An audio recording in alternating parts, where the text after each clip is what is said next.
Olá, tudo bem? Hoje vamos para o capítulo 1 do livro Estante da Vida. Vocês vão observar que ao longo dos capítulos é o irmão X que vai observando, perguntando, é como se ele fosse um repórter. E o capítulo de hoje se chama Encontro em Hollywood. Vamos lá? Caminhávamos alguns amigos, admirando a paisagem de Wilshire Boulevard, em Hollywood, quando fizemos parada ante a serenidade do Memorial Park Cemetery, entre o nosso caminho e os jardins de Glendon Avenue. A formosa mansão dos mortos mostrava grande movimentação de espíritos libertos da experiência física. E entramos. Tudo no interior, tranquilidade e alegria. Os túmulos simples pareciam monumentos erguidos à paz, induzindo a oração. Entre as árvores que a primavera pintara de verde novo, numerosas entidades iam e vinham. Muitas delas escoradas umas nas outras. A feição de convalescentes, sustentadas por enfermeiros em pátio de hospital agradável e extenso. Numa esquina que se alteava com o terreno, 2 laranjeiras ornamentais guardavam o acesso para o interior de pequena construção que hospeda as cinzas de muitas personalidades que demandaram além, sob o apreço do mundo. A um canto li a inscrição: Marilyn Monroe, 1926 a 1962. Surpreendido, perguntei a Clinton, um dos amigos que me acompanhavam: estão aqui os restos de Marilyn, a estrela do cinema, cuja história chegou até mesmo ao conhecimento de nós outros, os desencarnados de longo tempo no mundo espiritual? Sim, respondeu ele, e acentuou com expressão significativa: não se detenha, porém, a tatear-lhe a legenda mortuária. Ela está viva e você pode encontrá-la, aqui e agora. Como?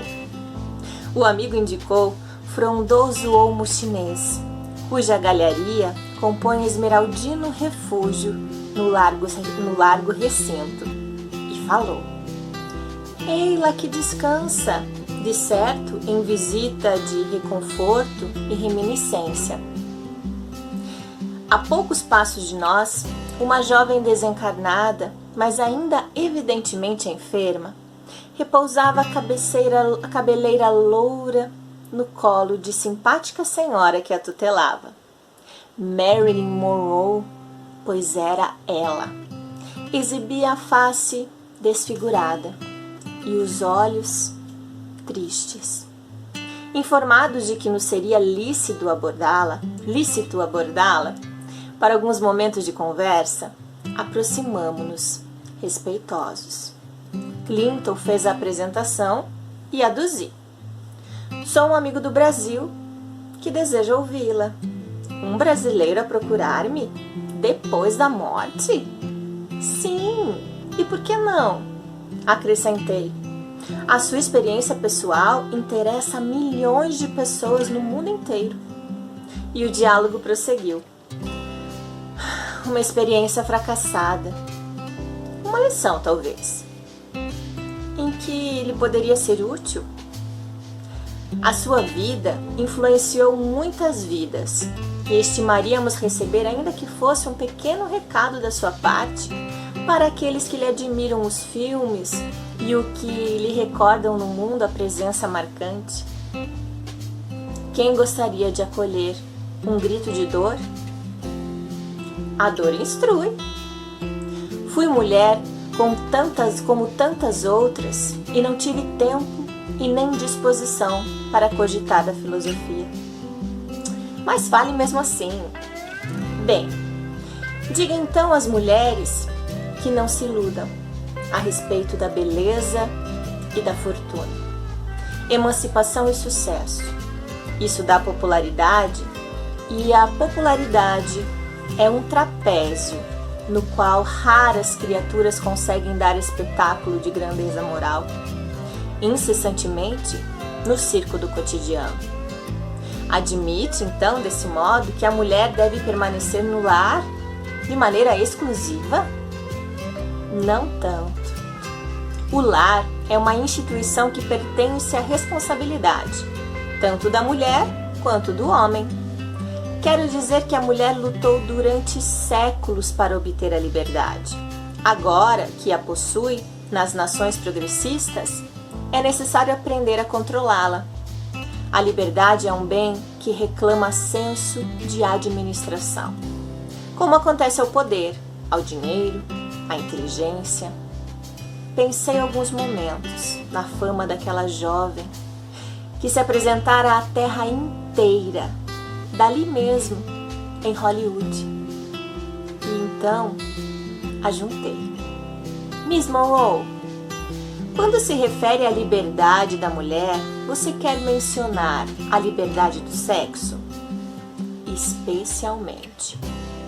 Por quê? Concorrendo sem qualquer obstáculo ao trabalho do homem, a mulher, de modo geral, se julga com direito a qualquer tipo de experiência e, com isso, na maioria das vezes, compromete as bases da vida. Agora que regressei à espiritualidade, compreendo que a reencarnação é uma escola com muita dificuldade de funcionar para o bem, toda vez que a mulher foge à obrigação de amar, nos filhos, a edificação moral a que é chamada. Deseja dizer que o sexo pode ser comparado à porta da vida terrestre, canal de renascimento e renovação, capaz de ser guiado para a luz ou para as trevas, conforme o rumo que se lhe dê. Ser-lhe-ia possível clarear um pouco mais este assunto? Não tenho expressões para falar sobre isso com o esclarecimento necessário. No entanto, proponha-me afirmar que o sexo é uma espécie de caminho sublime para a manifestação do amor criativo, no campo das formas físicas e nas esferas das obras espirituais. E, se não for respeitado por uma sensata administração dos valores de que se constitui, vem a ser naturalmente tumultuado pelas inteligências animalizadas que ainda se encontram nos níveis mais baixos da evolução. Miss Monroe, considerei, encantado em lhe ouvindo os conceitos. Devo asseverar-lhe, não sem profunda estima por sua pessoa, que o suicídio não lhe alterou a lucidez. A tese do suicídio não é verdadeira, como foi comentado, acentuou ela, sorrindo. Os vivos falam acerca dos mortos o que lhe vem à cabeça, sem que os mortos possam lhe dar a resposta devida, ignorando que eles mesmos, os vivos, se encontrarão mais tarde diante desse mesmo problema. A desencarnação me alcançou através de tremendo processo obsessivo. Em verdade, na época me achava sobre profunda depressão. Desde menina, sofri altos e baixos em matéria de sentimento, por não saber governar a minha liberdade. Depois de noites horríveis, nas quais me sentia desvairar por falta de orientação e fé, ingeri, quase semi-inconsciente, os elementos mortíferos que me expulsaram do corpo, na suposição de que tomava uma simples dose de pílulas mensageiras do sono. Conseguiu dormir na grande transição? De modo algum. Quando minha governanta bateu à porta do quarto, inquieta ao ver a luz acesa, acordei às súbitas da sonolência a que me confiara, sentindo-me duas pessoas a um só tempo. Gritei apavorada, sem saber de imediato identificar-me, porque lograva mover-me e falar ao lado daquela outra forma, a vestimenta carnal que eu largara. Infelizmente para mim, o aposento abrigava alguns malfeitores desencarnados, que mais tarde vim saber que me dilapidavam as energias. Acompanhei com indescritível angústia o que se seguiu com o meu corpo inerme. Entretanto, isso faz parte de um capítulo do meu sofrimento que lhe peço. Peço permissão para não relembrar. Ser-lhe-á possível explicar-nos por que terá experimentado essa agudeza de percepção justamente no instante em que a morte, de modo comum, traz anestesia e repouso? Efetivamente, não tive a intenção de fugir da existência, mas, no fundo, estava em cursa no suicídio indireto. Malbaratara minhas forças em nome da arte. Entregara-me a excessos que me arrasaram as oportunidades de elevação. Ultimamente, fui informada por amigos daqui de que não me foi possível descansar após a desencarnação, enquanto não me desvencilhei da influência perniciosa de espíritos vampirizadores, a cujos propósitos eu aderira, por falta de discernimento quanto às leis que regem os equilíbrios da alma. Compreendo que dispõe agora de valiosos conhecimentos em torno da obsessão. Sim, creio hoje que a obsessão entre as criaturas humanas é um flagelo muito pior do que o câncer. Peçamos a Deus que a ciência no mundo se decida a estudar-lhe os problemas e resolvê-los. A entrevistada mostrava sinais de fadiga, e pelos olhos da enfermeira que lhe guardava a cabeça no regaço amigo, percebi que não me cabia mais avançar. Miss Monroe, concluí. Foi um prazer para mim esse encontro em Hollywood. Podemos acaso saber quais são, na atualidade, os seus planos para o futuro? Ela emitiu um novo sorriso, em que se misturavam a tristeza e a esperança. Manteve silêncio por alguns instantes e afirmou: na condição de doente, primeiro quero melhorar-me.